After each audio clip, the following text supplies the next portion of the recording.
Shalom. First, I want to give all praises, honor, and glory to Yahweh, Bahashem, Yahushai, Bahashem, Rachah, Kodash. Double honors to the apostles of Great Millstone, and peace and blessings to the elect.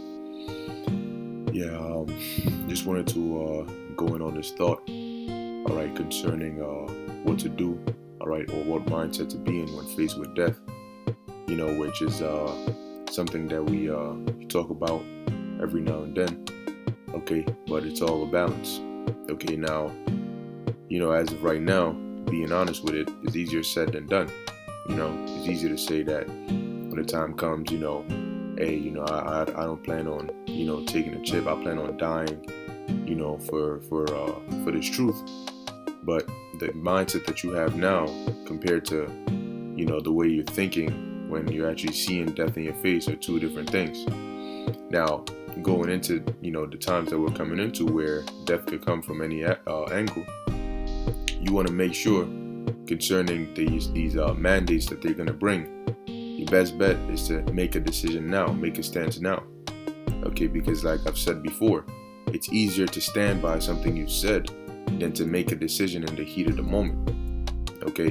Because as of right now, you're able to really weigh things, and make that correct decision, and then you stand by it and reinforce that, when the time comes. But if you say, I don't know, I'll wait till it happens, guess what? When you're in the face of death or pain or suffering or fear, you're not going to be able to weigh things evenly. The scale is going to be tipped, more so because fear is going to be overwhelming your correct sense of judgment. So it's best to make that decision now that you're not going to take the chip, that you're not going to take the vax. You stand by it. Now, going back to the topic at hand, I'm going to go through this chapter here to give us, some encouragement and some exhortation, as to the kind of mindset we should carry. Now, this is in the book of 2 Maccabees, the 7th chapter, and at this time, you had, I believe it was Antiochus Epiphanes, who was the king at this time. We were basically subject under the Greeks.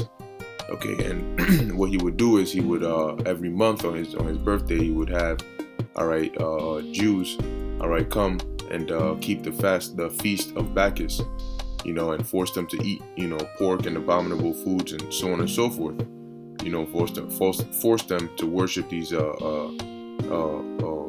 Greek gods and so on and so forth. To the point where they were doing a lot of brutal things, man. Putting old men to death. Throwing women, killing them, hanging their babies, all for circumcising them. And you think they're not going to be doing things like that and worse now? The scriptures say now will be a time like never before. So even the things we read of in the past, what's going to happen now won't compare to that. So let's begin. This is 2 Maccabees chapter 7 verse 1. It says, "It came to pass also that 7 brethren with their mother were taken and compelled by the king against the law to taste swine's flesh," because the king's law, and our law are two different things. And so they were compelled against our law, to taste swine's flesh because it's against the law. You're not supposed to eat pork. It says, "and were tormented with scourges and whips." So they got beaten. Now that's how it began. That's the first part. Scourges and whips. Now let's actually look up scourges. It says here, a whip used as an instrument of punishment. As you can see,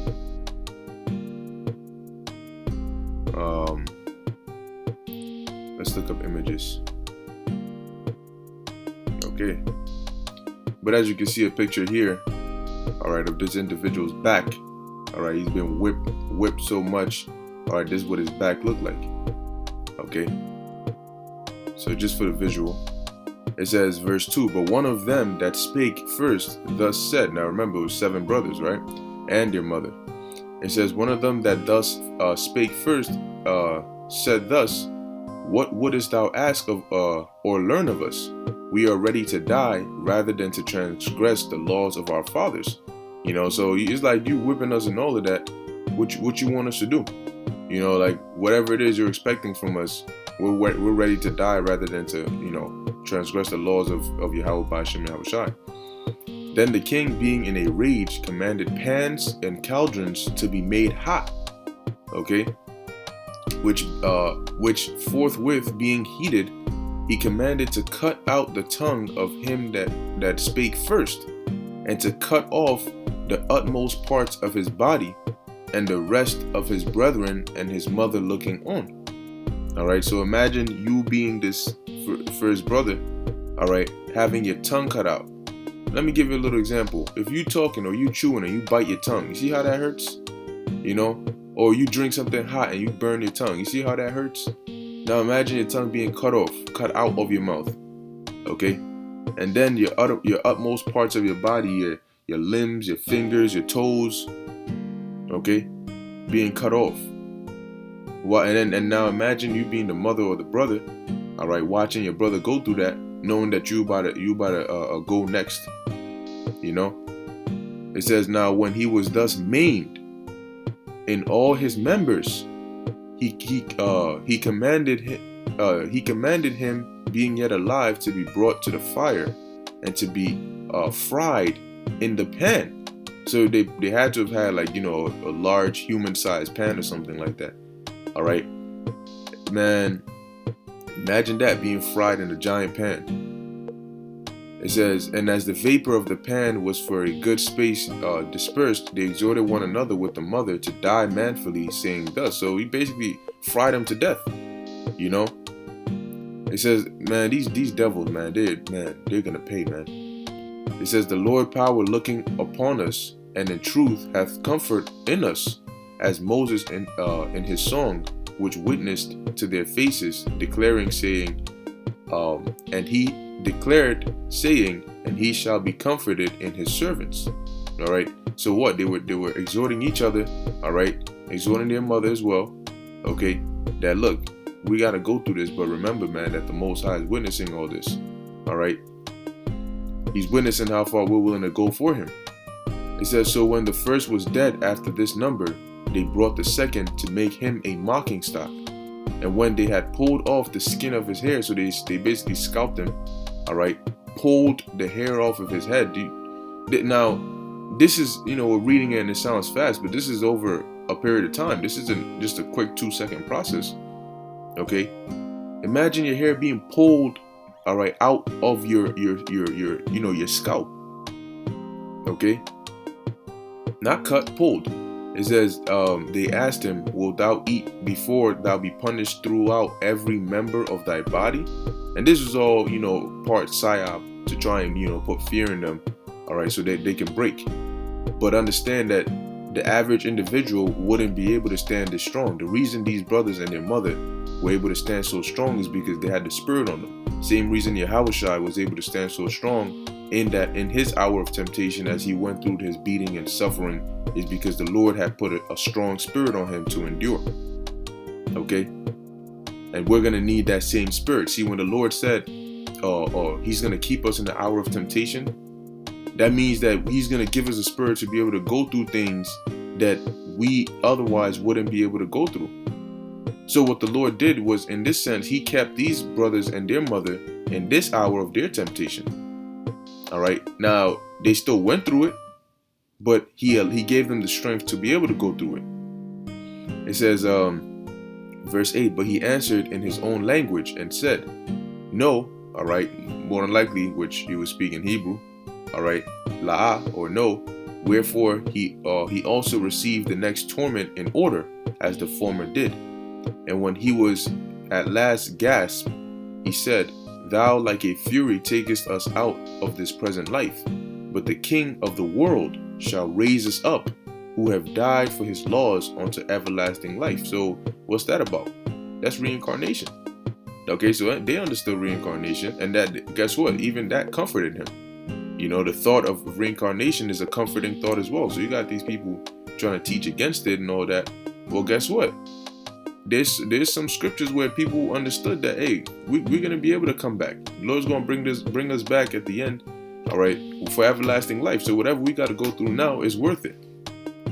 It says, after him was a third made a mocking stock, and when he was required, he put out his tongue, and that right soon, holding forth his hands manfully, because he already knew the process, and said courageously, these I had from heaven, and for his laws I despised them, and from him I hope to receive them again. So he said, look, man, you could cut out this tongue, you could cut these hands off, man.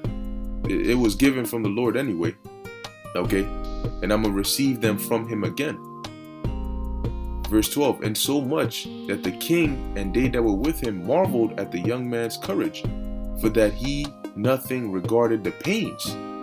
Okay, now if you really process it in your mind, pain is something that you're gonna feel regardless.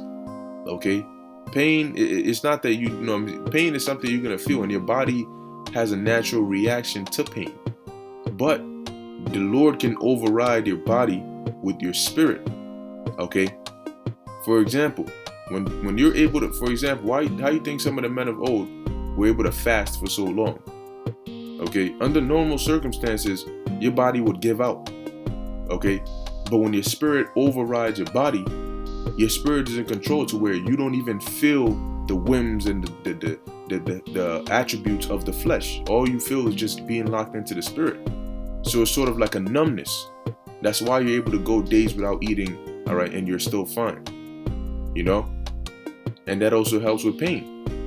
You can use Stephen as an example. See, as Stephen was getting stoned to death, you wonder why he wasn't complaining about the pain, why he was mainly focused on Yahushua. It's because his spirit had overridden the flesh.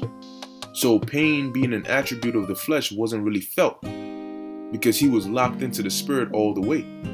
All right, same thing with these brothers. That's how he was able to receive his torments or tortures courageously, regarding nothing of the pains. All right, because his spirit was already in overdrive. Now, when this man was dead also, they tormented and mangled the fourth in like manner. So when he was ready to die, he thus said. Now, remember, this whole process is taking a toll on those that are left, because you're seeing your brothers go through this. Number one, they're your brothers, but number two, it's also supposed to be a fear tactic, to where each brother that goes, the next gets more scared, or is supposed to get more scared, all right, in anticipation of how painful it's going to be, or what's going to happen to him, and blah, blah, blah, blah. But once again, because the spirit is strengthened not only their body, but it strengthened their mind. Okay, their desire for to please the Lord far surpassed their fleshly desire to live, all right, or to not feel pain. Okay, so it says, so when he was ready to die, he said thus, it is good being put to death by men, to look for hope from the Most High, to be raised up again by him. As for thee, thou shalt have no resurrection to life. Okay, now does that mean that Antiochus Epiphanes was not going to be reincarnated? No. All right, he is going to be reincarnated. But when you go into it, at the end of the day, when he comes back through his different incarnations, especially in this time period, all right, and we get his ass, man, he ain't going to get him, and his whole race ain't going to get that life that these heathens are going to get. All right, after that 1,000-year period, they're just going to be put in slavery for 1,000 years, and they're going to be exterminated. So really, their quote unquote hope or inheritance, they ain't got nothing. It's destitute. All right. It says, afterward they brought the fifth also and mangled him. Then looked he unto the king and said, Thou hast power over men, thou art corruptible, thou doest what thou wilt, yet think not that our nation is forsaken of the Most High. All right, don't think the Most High is forsaking us, but abide a while and behold his great power, how he would torment thee and thy seed. And that was a prophecy. That was a prophecy, because Antiochus Epiphanes was tormented, okay, upon his death. The Lord had it to where, as he was riding back, okay, he got hit with a plague to where his body started to break down and decompose while he was alive. to where he had a horrible stench, and you had worms eating him from the inside out while he was still alive, going through all that pain. So that was really a prophecy that brother had made, because the Lord did torment Antiochus and his seed. Okay? It says, after him also they brought the 6, who being ready to die said, be not deceived without cause, for we suffer these things for ourselves, having sinned against our power. Therefore marvelous things are done unto us. And there's a precept for that. All right, I believe it's in the book of Micah 7 verse 9. It says, I will bear the indignation of the Lord, because I have sinned against him. Until he plead my cause and execute judgment for me, he will bring me forth to the light, and I shall behold his righteousness. See, so that's the mindset that these brethren were in. All right, like he said, he was basically bearing the indignation of the Lord, all right, for us having sinned against him. Verse 19, but think not thou that takest in hand to strive against the Most High, that thou shalt escape unpunished. But the mother was marvelous above all, and worthy of honorable memory. For when she saw her 7 sons slain within the space of one day, she bare it with a good courage, because of the hope that she had in the Lord. Now, what mother do you think will be able to do that? You know, what mother wouldn't break upon just the first son being tortured? Please stop, no, and then try to convince the rest of the sons, just eat it, because when you compare the two, your brain will start to try and make it seem like, yo, it's just pork, it's just all you gotta do is just taste it, just eat it. And you don't gotta go through all this pain. Why are you doing this most, and all you gotta do is just this one thing. But when you think like that, you're not thinking spiritually. What are the consequences of just that one lick, just that one taste? All right. It's not just that simple action, but behind that action is a great disobedience, all right, to our power, to Yahweh B'Hashem Yahushai, the same one who is in control of whatever's happening to you right now. And the Lord, and if you have the spiritual mindset, you can perceive that the Lord is doing that. He puts us through certain things, okay, and he turns up the heat, because, yeah, you may say that you have faith, you may pray, you might pray for something, or you might be in a situation and you might pray, okay, and the Lord might turn up the heat even more, because he wants to test you to see, okay, well, you prayed and you said you have faith that I'm going to hear your prayer and answer it, but do you really have faith? Do you really believe that I'm still going to answer your prayer even though things are getting worse after you pray for them? The Lord will do certain things like that to really test your faith, man. Okay? And see, what do you do when you're under pressure? Do you cleave onto him? Do you turn around and get mad at him? Do you know what I'm saying? What do you do? Nonetheless, going back to the topic at hand, okay, this family definitely had a spirit on them, man. This is an example, all right, that even through all these torments that they were going through, the spirit of the Lord was still stronger than the flesh. That's why they were able to go through it, man. Because no mother, all right, on a regular, just regular, is going to be able to go through something like this, man. Let's keep going. It says, but the mother was marvelous above all, and worthy of honorable memory. For when she saw her 7 sons slain within the space of one day, she bare it with a good courage, because of the hope that she had in the Lord. See how powerful this truth is? Okay?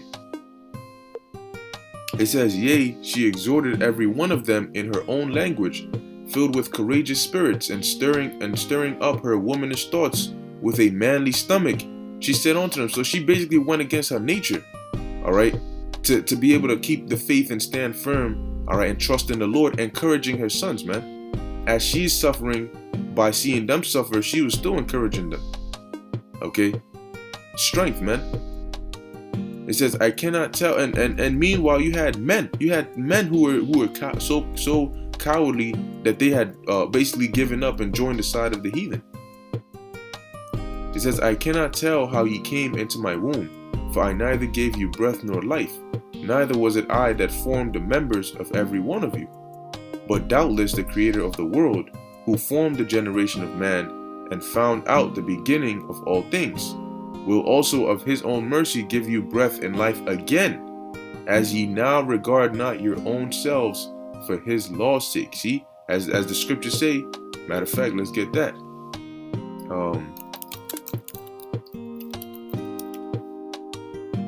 All right, Matthew 16:25. For whosoever will save his life shall lose it, and whosoever will lose his life for my sake shall find it. Okay, and so as you were saying, man, look, your life, okay, your body, whatever you're losing now, I didn't give it to you. You were formed in my womb, but I'm not the one who gave you limbs and life. You know, I just carried you. You know, but the one who did give it to you, the Most High, who created man, okay, is going to give you this life back again, because what you're doing is a selfless act. You're sacrificing yourself. You're making yourself a living sacrifice for Yahweh B'Hashem Yahushai.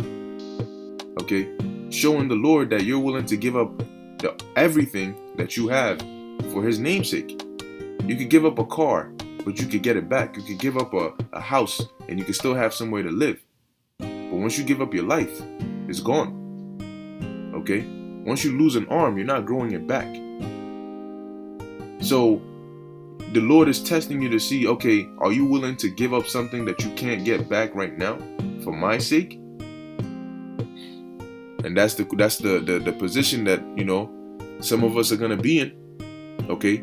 And at that point, the question is, are you gonna stand or are you gonna break? All right, that's when you're really gonna see what you're made of.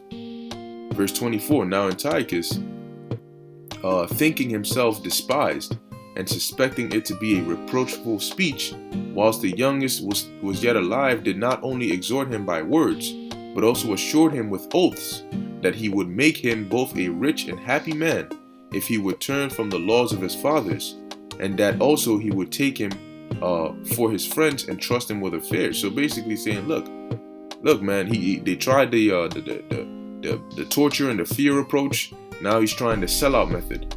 You know, yo, look, man, I'll give you all this money. You ain't got to suffer. I'll give you status. I'll give you rank. I'll give you all of that. All you got to do is just turn. And if you're spiritual, you can see that this is really just the Lord giving Satan permission to come and test you. Because why does a heathen care so much about you breaking your laws?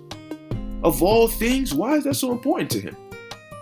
You know, why specifically are they coming after your faith so much? Of all things, I mean, you could torture me for anything, but you're willing to go to the extent of torturing or bribing or making me sell out, all just so I can disbelieve in my power. That's how you know it's a specific, in the spirit, it's set up. It's to test your faith, man.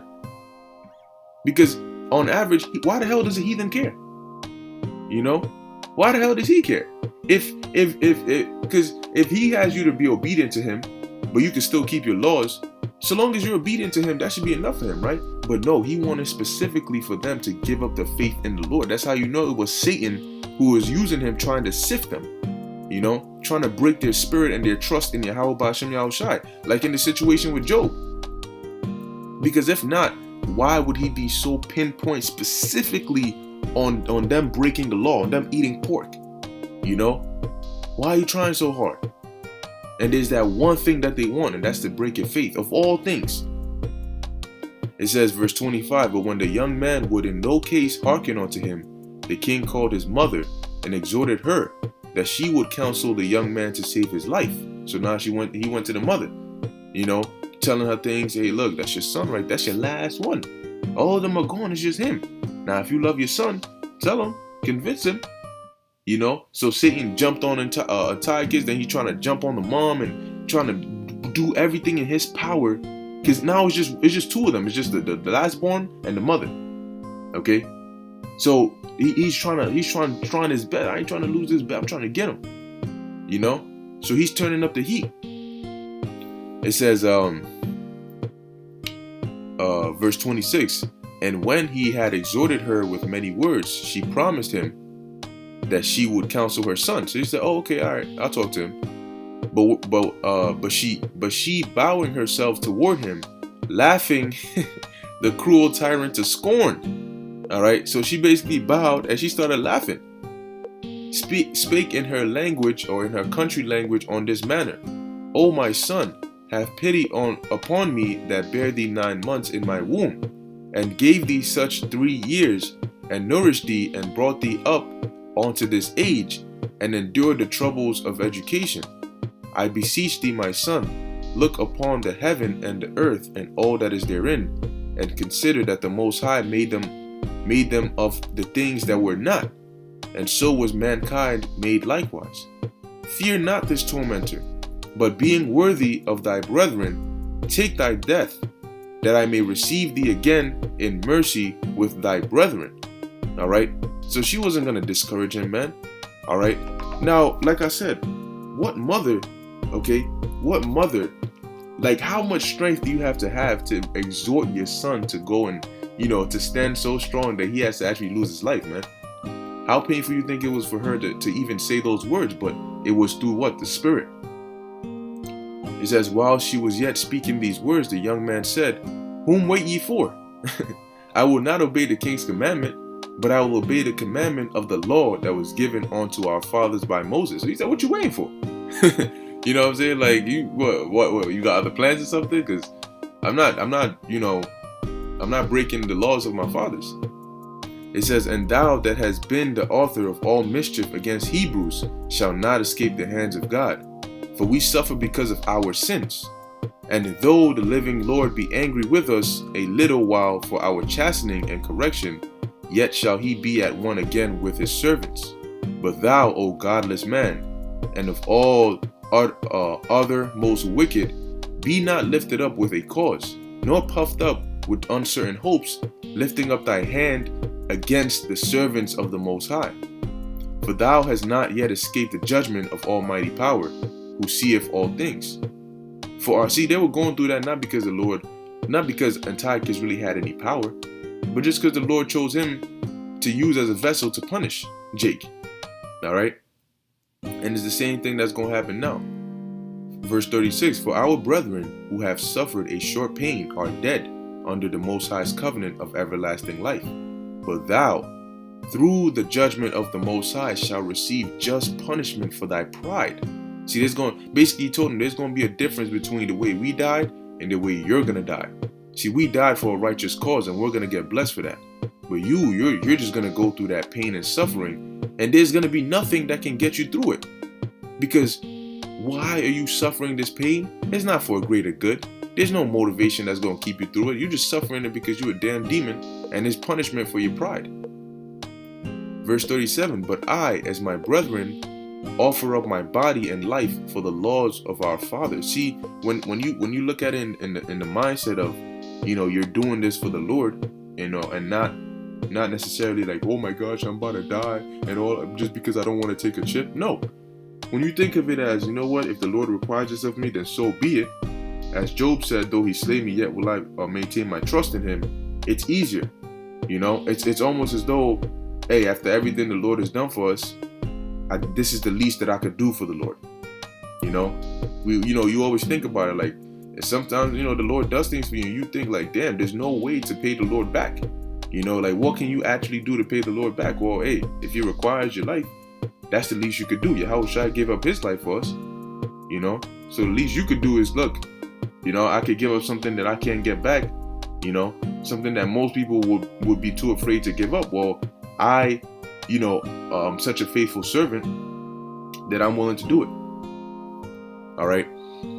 It says, verse 37, but I, as my brethren, offer up my body and life for the laws of our fathers, beseeching the Most High that he would speedily be merciful unto our nation, and that thou by torments and plagues mayest confess that he alone is God. And this is prophetic because it did happen. And matter of fact, all right, I'm gonna pull that up and we're gonna go to it afterwards. Okay, it says, and that in me and my brethren the wrath of the Almighty, which is justly brought upon our nation, may cease. Then the king being in a rage handled him worse than all the rest, and took it grievously that he was mocked. So this man died undefiled, and put his whole trust in the Lord. Last of all, after the sons, the mother died, let this be enough now to have spoken concerning the idolatrous feasts and the extreme tortures. All right, but let this be an exhortation to us, okay, that no matter what we might go through or what we might be faced with, man, we got to stand firm, as these brothers and their mother stood firm. And you might think of it as such a little act of not eating pork, but it goes a long way, man. Okay, and the Lord honored this family for that. All right, because what they did is something that it's rare. Not everybody can do that, man. Okay, but that is true faith, man. Okay, now let's get that account. I think it might be second Maccabees, the 9th chapter. Let me see. Yep, I think it's the 9th chapter. Here it is. This is second Maccabees chapter 9, verse. I'll start at verse 1 and I jump down. It says, about the time came Antiochus with dishonor out of the country of Persia. And I'm just going to jump down. It says, now when he was come to Ecbatane, news was brought him what had happened unto Nicanor and Timotheus. Then swelling with anger, he thought to avenge upon the Jews the disgrace done unto him by those that made him flee. Therefore commanded he his chariot man to drive without ceasing and to dispatch the journey, the judgment of the Most High now following him. For he had spoken proudly in this sort, that he would come to Jerusalem and make it a common burying place of the Jews. But the Lord Almighty power of Israel smote him with an incurable and invisible plague. Or as soon as he had spoken these words, a pain of the bowels that was remediless came upon him, and sore torments of the inner parts. All right, as the brothers had prophesied. All right, where is it at? There it is.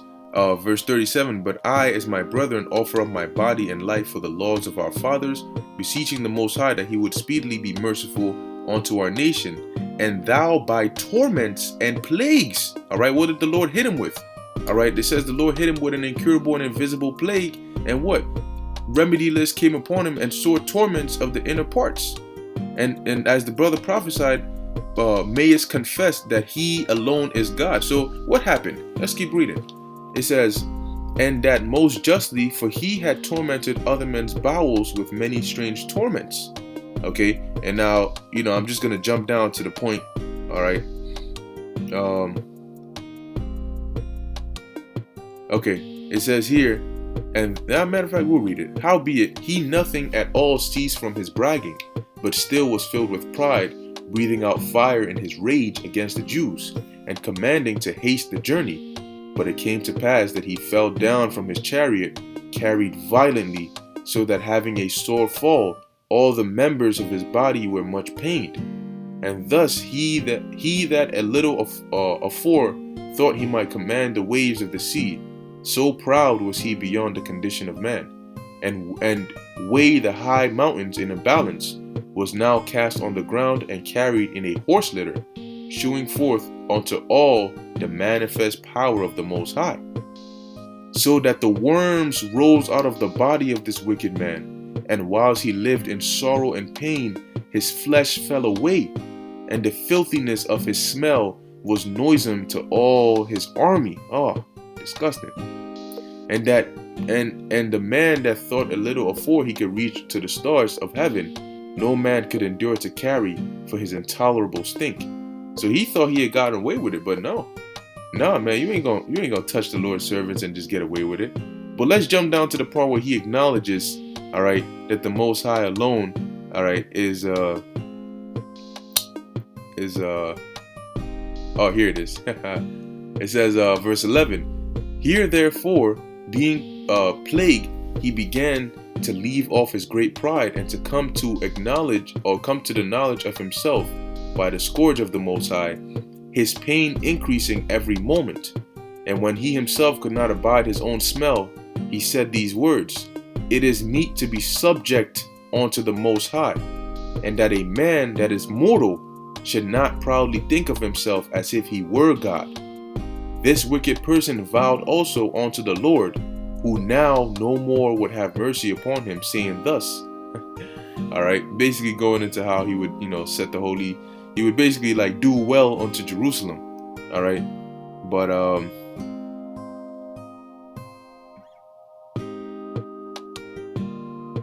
yep, I'm gonna jump down. It says here, yea, that also he would become a Jew himself, and go through all the world that was inhabited, and declare the power of the Most High. He was really begging for his life, because the Lord humbled his ass, man. Who the hell you, man? People, you see, this is the thing. People forget who you messing with, man. This is why the Most High is long suffering, because he knows he can get you, man. The Most High knows he can get you bad, man. So that's why he's not in any rush, because he knows when he brings that judgment, everybody's gonna break, man. Okay. It says, but for all this, his pains would not cease, for the just judgment of the Most High was come upon him. Therefore, despairing for his health, he wrote unto the Jews the letter underwritten, containing the form of a supplication after this manner. And then he basically goes in on it. But just as those brothers had said, he was going to be tormented, and what? And thou by torments and plagues mayest confess that he alone is God. And thus it happened. All right. So I just wanted to go into that. All right. Just to remind us. All right. And put us in that mindset that, hey, whatever we're faced with, man, face it with courage. All right. And just go through it. All right. As a servant of Yahweh Ba'Shem Yahushai. Okay. Because regardless of what happens to us, man, it's a win-win so long as you maintain the faith. Okay. So make your stance now and stand and stick by it, man. All right. Don't fear, man. The Lord is going to cover us with his spirit. And once our spirit is in overdrive, there's nothing that they can do to our flesh, because they can't touch our spirit. They can only touch the flesh. All right. But when our spirit is in overdrive, man, we won't even feel the whims of the flesh. Okay. So stay strong, stay in the spirit, and keep the faith. All right. With that, I hope you were exhorted and edified. In closing, I want to give all praises, honor, and glory to Yahweh, Bahashem, Yahushai, Bahashem, Bacha, Kodash. Until next time, Shalom.